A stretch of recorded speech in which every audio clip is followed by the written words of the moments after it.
নমস্কার বন্ধুরা, welcome to my channel Piyali's magic foods. আরও একটি নতুন রেসিপিতে আপনাদের সকলকে স্বাগত জানাই। আজকে দারুণ একটা ইভিনিং স্ন্যাক্স নিয়ে চলে এসেছি।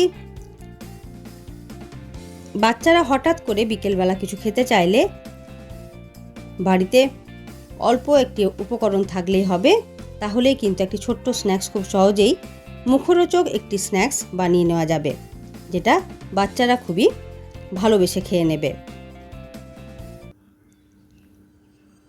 চলুন তাহলে আজকের এই সহজ রেসিপিটি আপনাদের সাথে শেয়ার করি।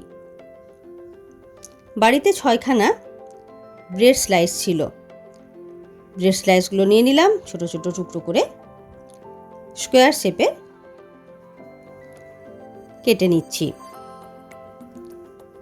সমস্ত ব্রেড স্লাইসগুলো কাটা হয়ে গেল। এরপর একটা ফ্রাইং প্যান ওভেনে চাপিয়ে দিলাম। ব্রেড স্লাইসগুলোকে ছোট ছোট টুকরোগুলোকে ড্রাই রোস্ট করে নিতে হবে যতক্ষণ না পর্যন্ত এগুলো ক্রাঞ্চি হবে। এটা 10 থেকে 15 মিনিট সময় লেগে যায়, মিডিয়াম হিটে করতে হবে। অন্য একটা পাত্রে এগুলোকে ট্রান্সফার করে দিয়ে ওই একই ফ্রাইং প্যানে তেল গরম করে এর মধ্যে 1/4 চামচের মতো দিয়ে দিলাম কাঁচা লঙ্কা কুচি, 1/4 চামচের মতো আদা কুচি,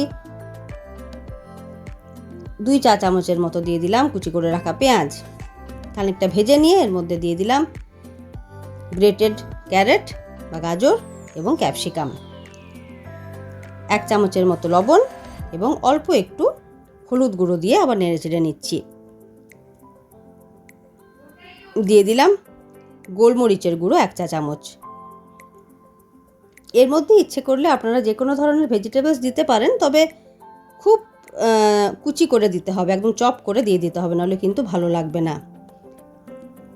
2 টেবিল চামচের মতো টমেটো কেচাপ দিয়ে দিলাম, অল্প একটু জল অ্যাড করে দিয়ে অরিগানো ছড়িয়ে দিলাম এবং দিয়ে দিলাম ভেজে রাখা পাউরুটির টুকরোগুলো। তাহলেই তৈরি হয়ে গেল আজকে আমাদের ব্রেড উপমা, একটা দারুণ স্ন্যাক্স বিকেলে খাওয়ার জন্য। চটজলদি স্ন্যাক্স, ওপর থেকে সেও ছড়িয়ে দেবেন, তাহলে এর ক্রাঞ্চিনেস আরও এনহ্যান্স হবে, আরও ভালো লাগবে খেতে। বিকেলে চটজলদি স্ন্যাক্স কিন্তু এটা খুবই ভালো, বাচ্চারা খুবই ভালোবেসে খেয়ে নেবে এবং আপনারও বানাতে একেবারে কষ্ট হবে না, খুব তাড়াতাড়ি বানিয়ে ফেলতে পারবেন। কেমন লাগলো বন্ধুরা আজকের রেসিপি অবশ্যই জানাবেন। ধন্যবাদ।